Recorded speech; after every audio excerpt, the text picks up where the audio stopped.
and stuff. Okay. Hello, breadwinners. I'm gonna take this off for a few minutes. Don't worry, everybody's like 6 feet away from me or more. We're here to talk about sourdough starters today. That's kind of fun. So yeah, we're doing great here at Easy Tiger, keeping really busy, making bread to keep Austin fed, adding a lot of those community loaves every day to our production.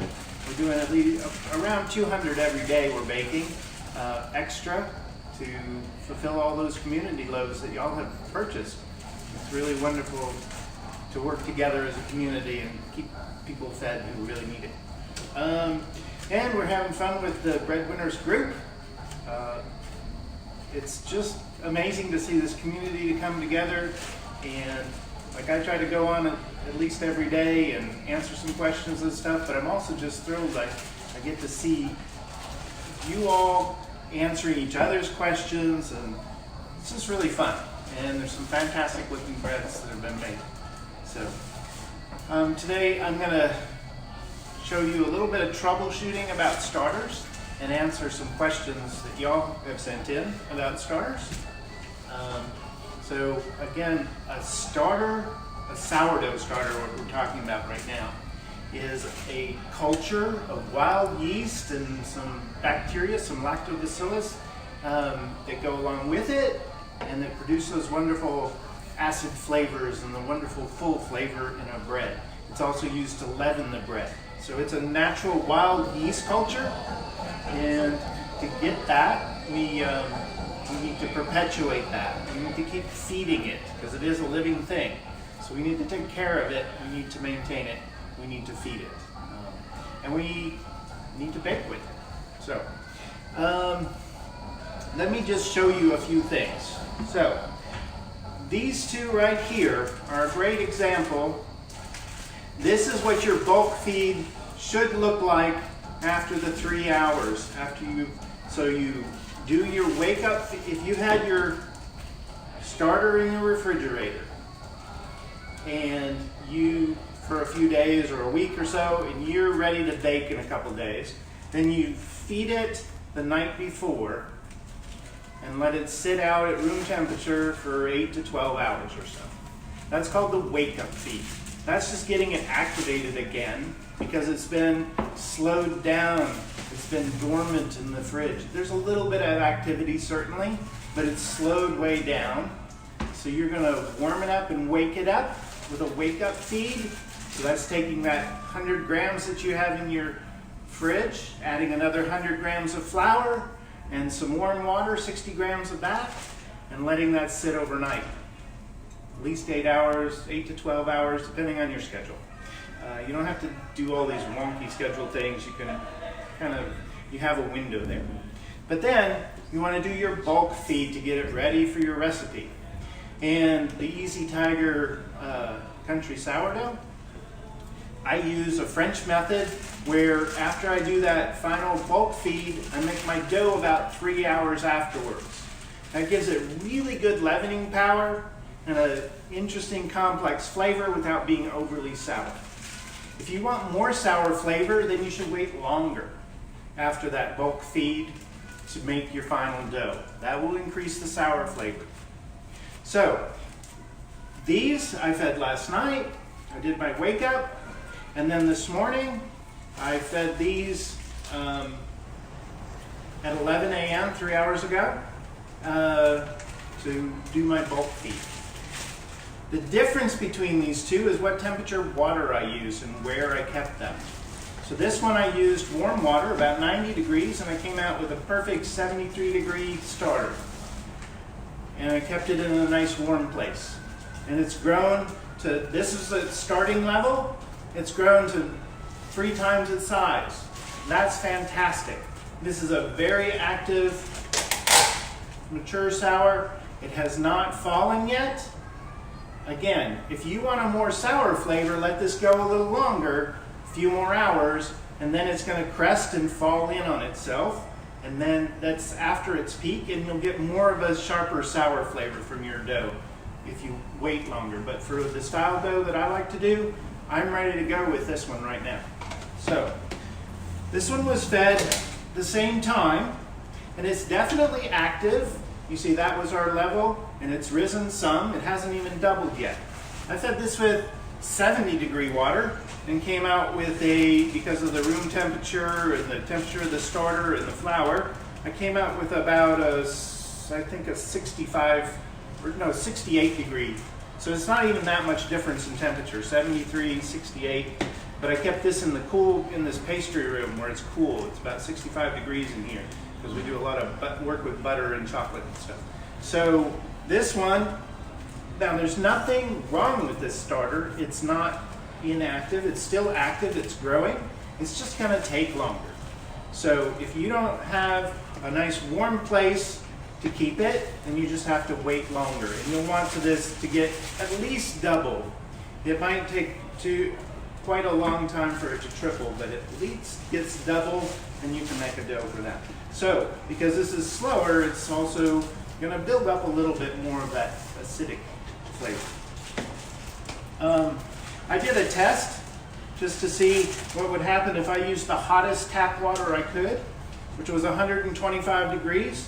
And normally, you wouldn't really want to use 125 degrees with yeast because that's could kill it.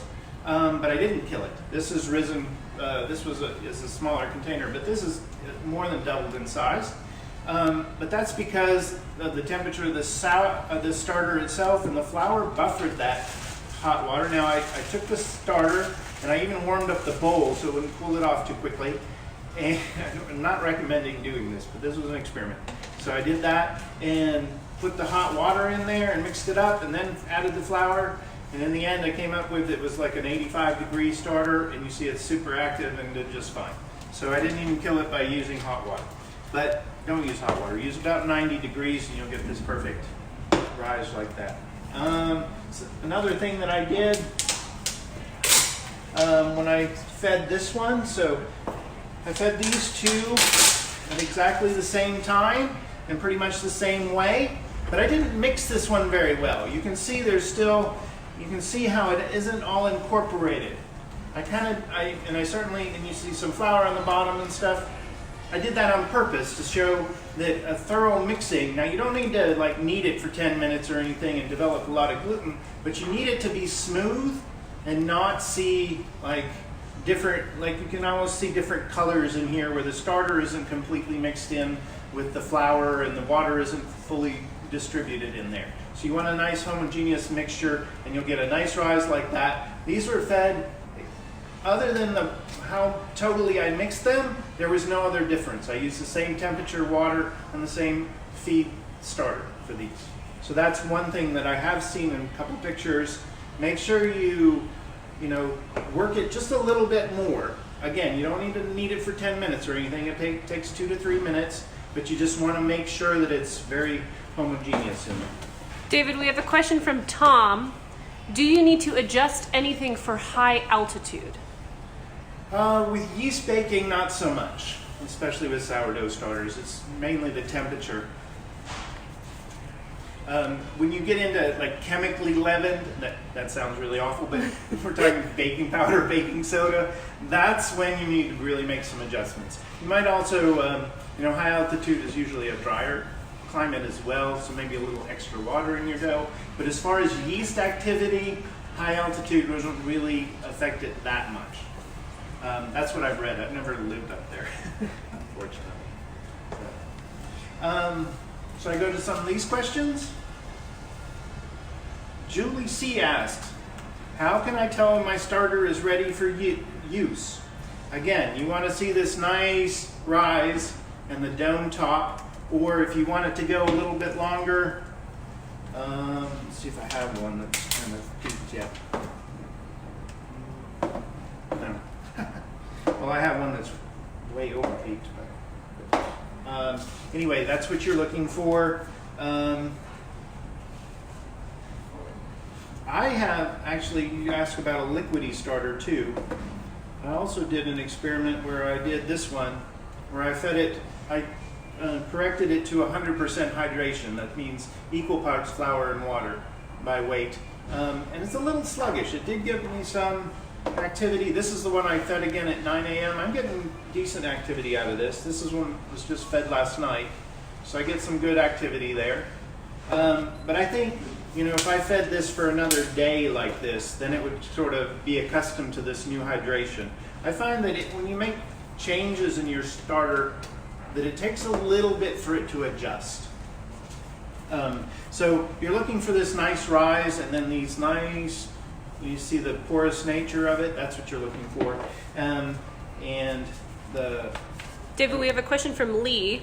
Yes. I moved mine to a glass jar. Is that okay, or should it go back to plastic? Oh, that doesn't matter at all. I love the glass jar. I use the glass jar at home. Of course, in the bakery, we won't want glass to be around to get broken. So plastic is just fine. One thing I do like about plastic is you can mark on there if you want to see where your starting point was. But a neat trick that I learned recently is you can just take a rubber band around your glass jar and where it starts out and then see that. So glass is fine. Glass is great. Elaine asked, why do we have to only keep 100 grams and discard the rest after feeding? And this is a great question. You can see I was working on some other sourdough stuff earlier today with trying to figure out some different schedules for some of our doughs. And you can see what we do here is we take a small amount and then we build it bigger and we build it bigger and we build it bigger and then we have a big dough to make. Well, you're not going to make a big dough at home. So discarding some and just keeping that 100 grams just prevents it from growing too big. The important thing are the ratios. So if you have 100 grams of starter, you need to feed it 100 grams of flour and the 60 grams of water.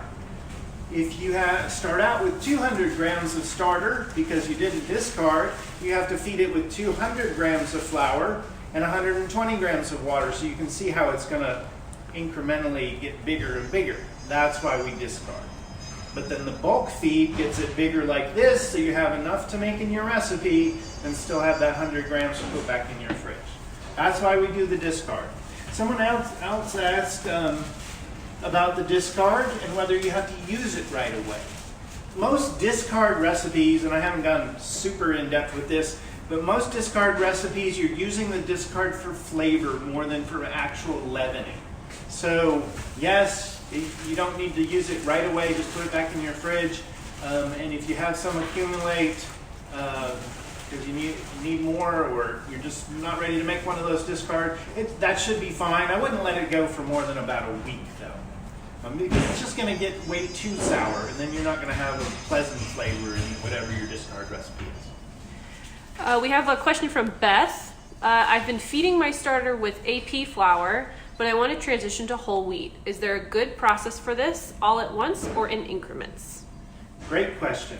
Again, I would do it in increments. So I was doing a starter once, a little bit of an experiment where the beginning started with all rye flour, and then it switched over to all-purpose flour, and it actually slowed it down for a couple of days. Then it caught back up. And so whatever balance of yeast and bacteria gets used to a certain environment and it encourages a certain strain of yeast to be really active, and then if you switch their food, they're like, whoa, I gotta get used to something else. So I would do it in increments. Start with 100 grams. So if you're doing 100 grams, start with 75 grams of the all-purpose and 25 grams of the whole wheat. Then the next time 50-50, then the next time 75-25, and then the all whole wheat. And you can do that like every 8 hours to get it accustomed to that. That would be a great way to transition it.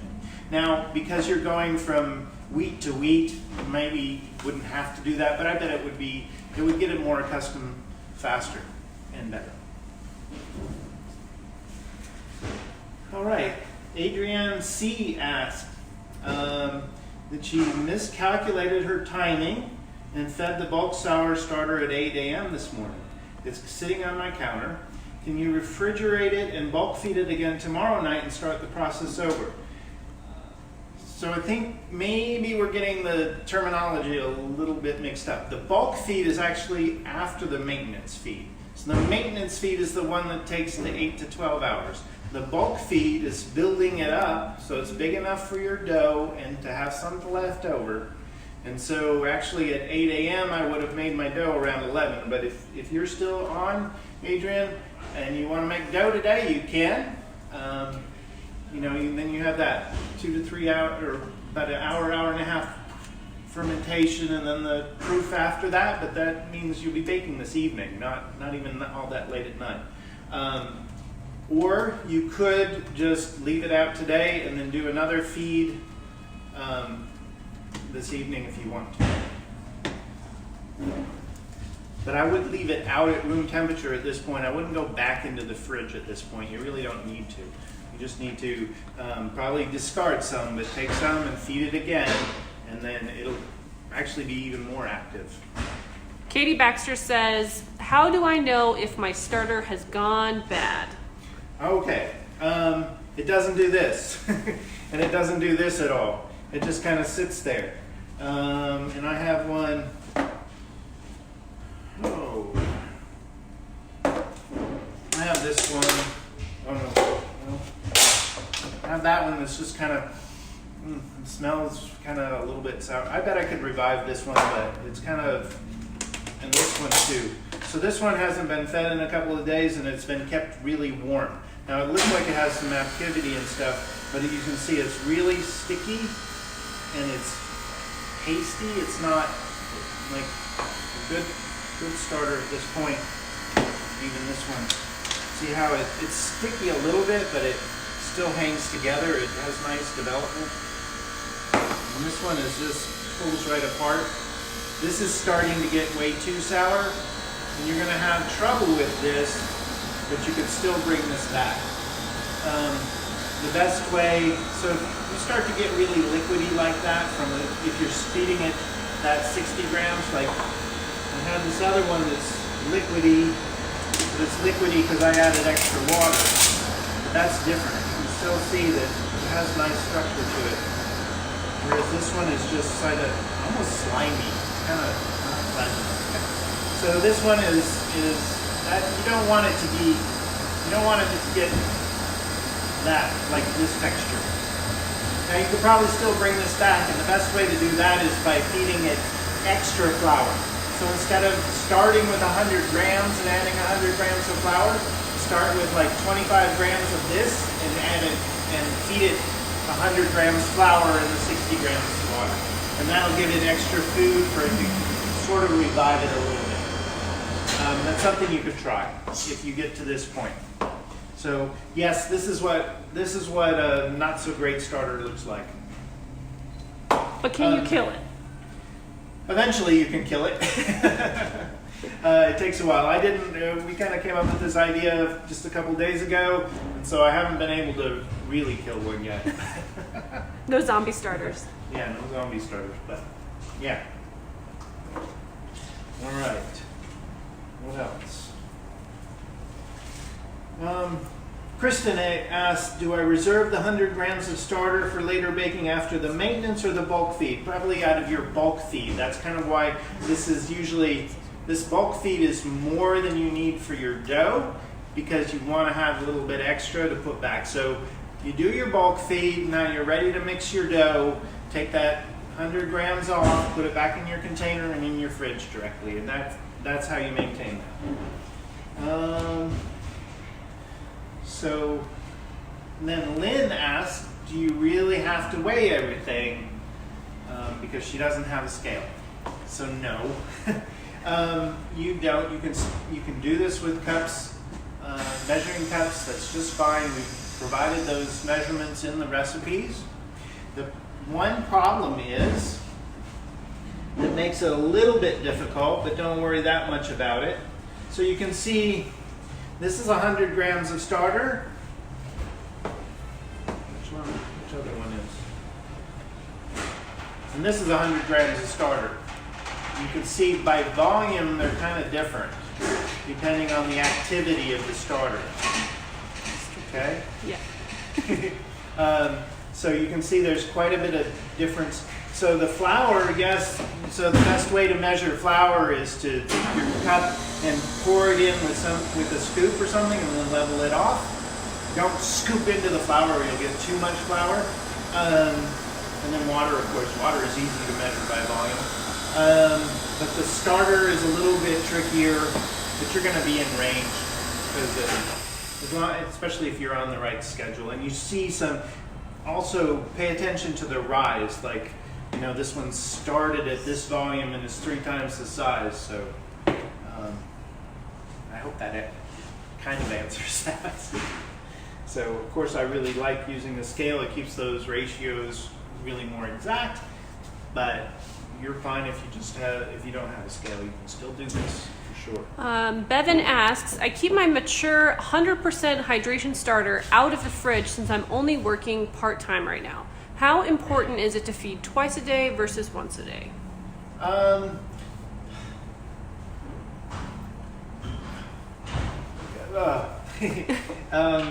You could do either. I think if you wanted to do just once a day, I'd feed it a little bit more. You can still keep that 100% ratio of the water and flour. It's just you vary how much you feed, how much you start with. So if you're just going to do it once a day, you might start with 50 grams of starter and 100 grams of water and 100 grams of flour. And then you don't have to feed it twice, but I would stir it once or twice in between. Again, it's also going to affect the flavor at the end. So you kind of want to end up, once you do this more, you want to end up like, what do I like? What flavor do I like in the bread that I'm making?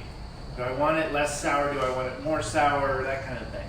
And then work backwards and figure out, okay, I've fed this twice a day for a few days and I'm getting this result and I really like it.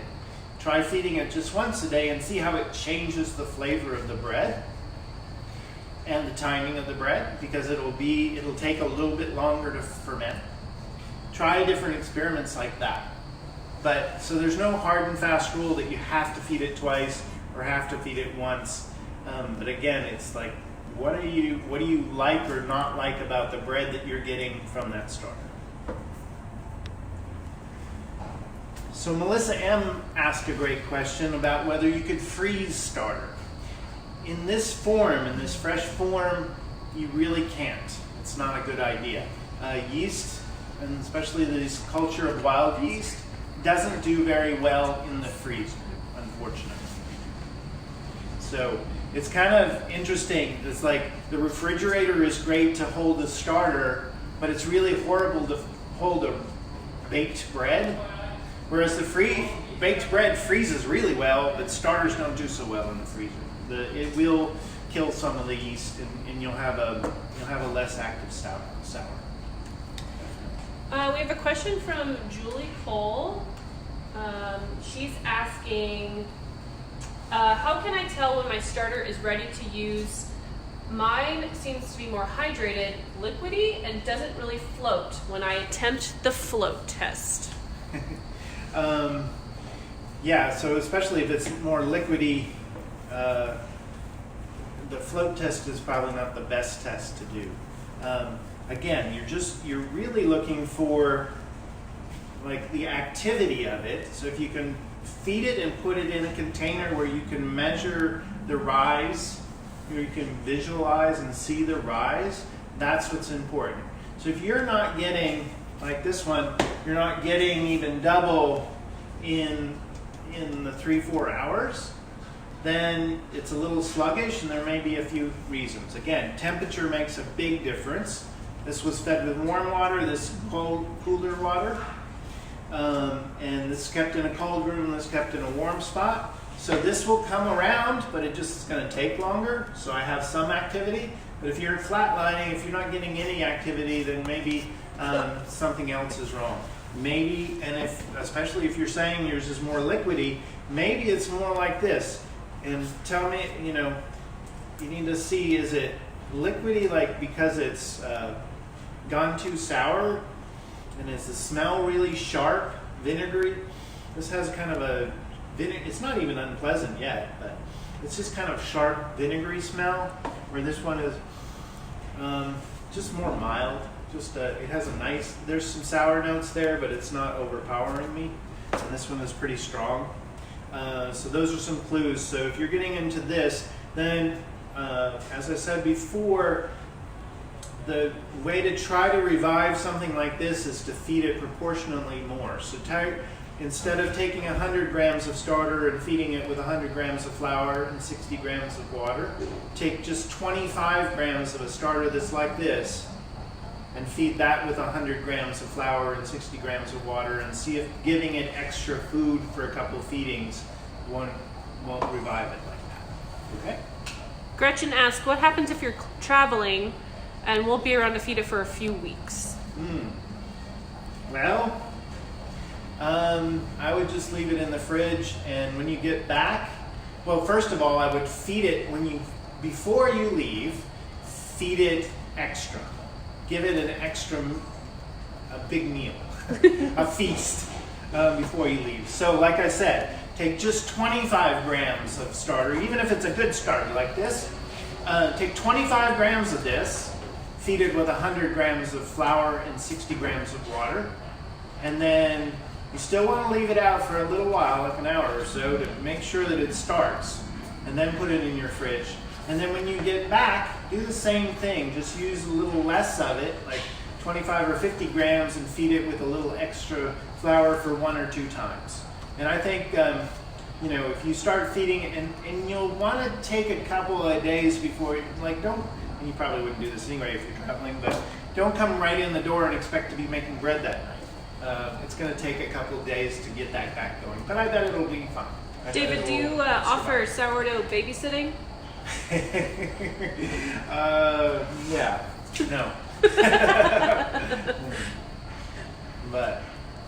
And then if it doesn't come back, especially, if you got your starter from us and something happens and it doesn't come back, just let us know and we will replace it. There's a lifetime guarantee on the Easy Tiger sourdough kit. So if you really do mess it up, something's really wrong with it, you can't revive it, we will be more than happy to replace that. Because the main thing, that's what you're getting when you get a kit from us, is our support. It's these questions, answers, the group, the recipes, all that stuff. So we're here to help. And another good question from Lauren asked, can your starter switch between being a fridge starter and a countertop starter depending on how fast or slow your family is eating bread at the time? And yes, if you can maintain that starter in the fridge, and if you're baking more infrequently, but if you are baking more frequently, keep it out and keep feeding it. Again, if it goes more than 2-3 days in the fridge, then you need to do that. You need to think ahead and do that wake-up feed, so you make sure it's nice and active. So remember, if it's just been in the fridge, so say you put it in the fridge, you don't think you're going to make bread, but then, your family ate more than you thought, and you want to bake bread the next day, you can pull that out and just do your bulk feed. That's fine. But if it's in there for 2-3 days or so, then you want to plan ahead and do that wake-up feed the night before, 8 to 12 hours, and then do your bulk feed, and then 3 to 8 hours after that you can make your dough, depending on kind of what flavor you're looking for. Okay, cool. And that's the questions I have. Yeah, you getting any more? This is really fun to engage with y'all, and this group was really fun. Again, I love seeing the community that we're starting to build around this, and I'm hoping that even after all this craziness, that we keep going, that y'all keep baking. We're going to keep baking for sure, and we're maintaining our sourdoughs. It's unbelievable. We're doing 500 kilograms of starter every single day, and sometimes more than that. That's 2 huge mixes of our sourdough starter every single day. It's pretty exciting. And sourdough baking is super fun. It's amazing that you can take just flour and water and end up with a living culture like this, maintain it, and make bread from it. Glad you're along for the journey. Don't forget, we have flour and we have yeast and sourdough kits if you need it. And Of course, we would love for you to help us out with a community loaf when you pick up too. So thank you very much. Order online at easytigerusa.com for pickup or delivery if you're in our delivery range, and also add on a community loaf so we can meet our 10,000 loaf goal. Thank you very much. Oh yeah, I'll put my mask back on. Bye.